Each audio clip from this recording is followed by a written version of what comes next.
everyone, and welcome back to my channel. Today I'm going to be sharing with you 5 handbags in my collection that I think are some of the most understated luxury handbags. And honestly, when I say understated, I mean those that are kind of not super recognizable. They don't have a ton of monogram or anything like that. But if you know luxury, you know these bags. However, they're very simple, they're very classic looking, and almost a little bit elegant looking. So I really wanted to hone in on these bags today because I really think that this is where I think we're starting to see a big trend in bags that don't have as much monogramming but are still really noticeably luxury. So if you love handbags, you're definitely in the right place. Before I get into the video, I do just want to introduce myself in case you're new here. Welcome. My name is Alyssa and I have a blog called The Gal's Guide, and I come on here and I review my luxury and contemporary handbags. So you should definitely consider subscribing down below. Hit that little red button. I would love to have you join this little community with me here.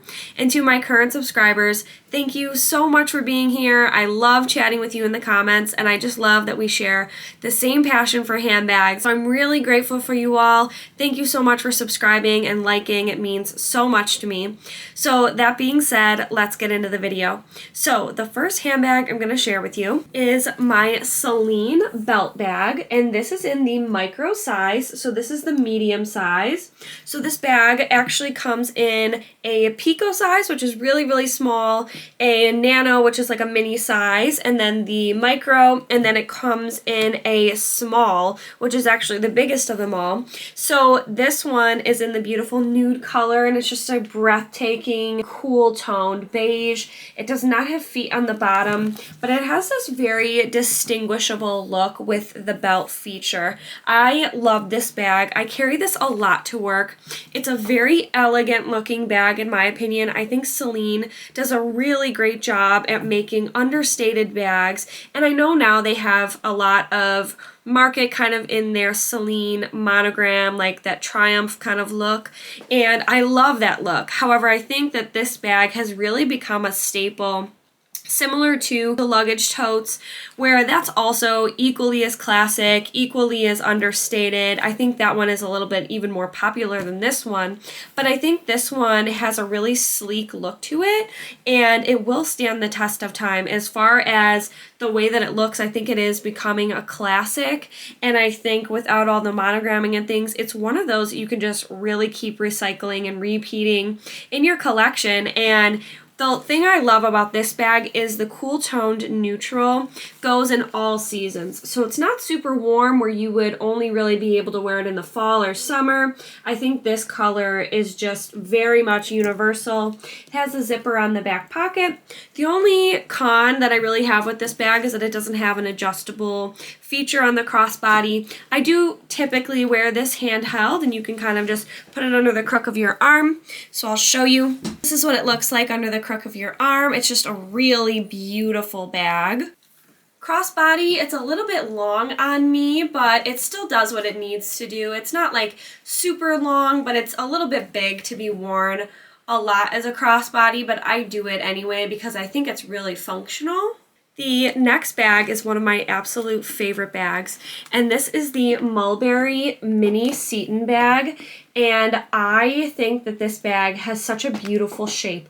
Very similar to the Hermes Kelly bag. I love the way that this looks. I love how you open the bag. You just twist it open and it pops like this. Again, not a ton of monogramming on this bag. It just says Mulberry on the front, and then the back is plain, and it does have feet on the bottom. This is one of my most used bags ever because it's so neutral and beautiful, but it is kind of an earthier neutral, which I love, and it goes with black, it goes with brown. I wear it with so many different things. This is typically a really sleek and elegant bag that I'll wear with dresses. I'll take the crossbody strap off. This one is adjustable, so I do love that. But this is something that I really like to carry handheld, and again, I just think it looks like a really beautiful, I don't want to say dupe, but it has a very similar shape and silhouette to the Hermes Kelly bag in my opinion. And I love all the little details. The side has the cinching in, and the inside of this bag is actually a really beautiful red suede material. It's like a burgundy, which is really, really nice, and it has multiple pockets on the inside as far as the different features.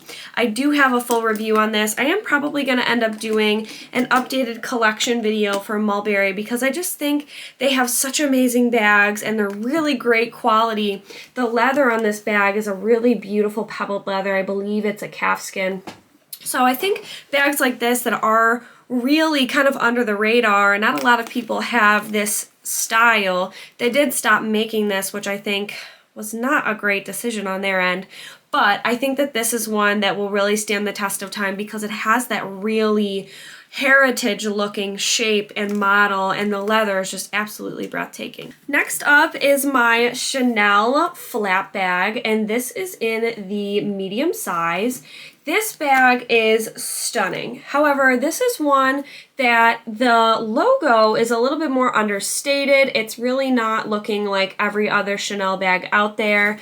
I love the fact that this has silver and gold hardware. It's absolutely beautiful. It has the really nice mixed metals. But from afar, you really can't tell that this is Chanel unless you know it's Chanel. So what I love about this beautiful shoulder bag is that it's one that hangs at a really nice length where it's not super far up under your shoulder, but it also just looks really elegant in this beautiful color. It's a very nice neutral, and the quilting is really pretty. It's not like overly puffy or anything. It's definitely a classic where it's not one that is like very highly on trend. Similar to the puffer bags, I would say. Those are more of a trendier bag.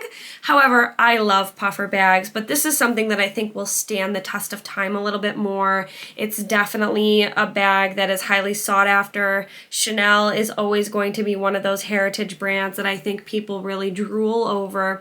However, I don't necessarily love the price point of those bags, so I do like to find bags that are of the same essence, but aren't necessarily those it bags. Like for example, the Jumbo, one of those bags that's like a really hot topic. So I try to kind of avoid that, and you still get that really beautiful look out of a bag that maybe isn't the most popular, but you can still have that little bit of understated elegance to it. The next bag that I'm going to show you is absolutely one of my favorite handbags in my entire collection. It is the Sac de Jour by Saint Laurent. This is in the baby size with the mock croc. I absolutely love this bag. The mock croc is such an amazing look for a luxury bag, and I think it makes it look so elegant, but it's also really functional. So it's very lightweight and easy to carry, but it's also really easy to keep clean. So if I'm going out in the rain, I honestly could care less. It's gonna wipe right off of this bag. And what I love is that it fits so much in here for a baby size. So I can get a lot of my essentials in here, and then my cosmetics go in the inner pocket, and I usually zipper that. And honestly, I could fit a water bottle in here. I could get my phone in here, my headphones, all the things that I need for work. I really do love carrying this. I love that it has the feet on the bottom as well. I have talked about this bag so much on my channel, I feel, but I will continue to rave about it because I think it is absolutely a classic staple. It's elegant, it's luxurious, it's definitely well known. Even though it's not monogrammed or embossed, this shape, you just immediately know it's a YSL, it's a Sac de Jour, it's a Saint Laurent, whatever you want to say. Honestly, I also think it mimics the look of the Birkin, the style of the Hermes Birkin. This is a bag that I would honestly never sell because I just love it so much. It works in so many situations. It's a really nice evening bag, a work bag, a casual bag, you name it. I have used this bag time and time again. I've gotten so much use out of it, and it really is just such a timeless classic. I think it certainly has stood the test of time already and will continue to do so. Last but not least is my brand new Jacquemus Le Bambino long handbag. And the reason that I'm mentioning this bag is because I think that Jacquemus has been coming out with such a really beautiful understated brand.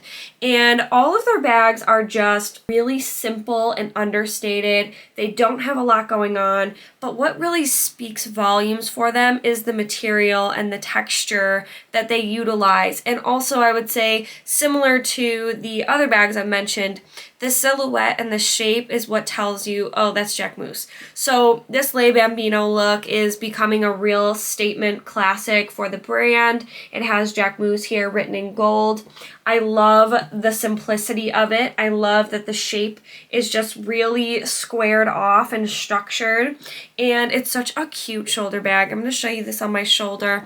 I haven't worn this a ton because of the material, but this is the suede in the orange, and I just absolutely love it on the shoulder. It's not super high up, but it still gives you that 2000s shoulder bag look. What I love is that this gives you a 2000s shoulder bag kind of look, but modernized. So it's very structured. It does remind me a little bit of the vintage Fendi baguette, and that bag is still definitely a classic, definitely a staple, but those tend to be a little bit more monogrammed. This bag is just really sleek, and honestly, I think this can definitely be looked at as a more casual basic than an elegant bag, but I do think that Jacquemus comes out with some really beautiful bags that can be dressed up or dressed down, worn casually as like a street style, or worn with dresses. I think that they have a lot of great functionality within their bags and versatility. I will definitely be purchasing from them again in the future, especially because they aren't super outrageous with the price. So I think that it's a brand that is definitely up and coming and will continue to make those kind of minimalistic luxury looks. So that is going to conclude this video. Thank you so much for watching if you're still here with me. If you are interested in minimalistic looking bags, I would love to hear your thoughts in the comments down below. If there's any bags that you've bought or that you've been looking at that are just so basic and classic and luxurious and not super monogrammed. I'm also interested to know, are you seeing yourself shying away from all of the monogramming and gravitating more towards the simple basics, or kind of just the ones that are a little bit more understated, maybe even gravitating towards more affordable brands that aren't super in your face of, oh my gosh, this is a luxury bag. I feel like we have seen some of that since the pandemic, honestly, because people weren't going out and doing all of these dressy, luxurious things. It was like, I just need an easy, casual bag to go to the grocery store with. So I would love to hear from you in the comments down below. Thank you so much again for watching, and I hope to see you in my next video.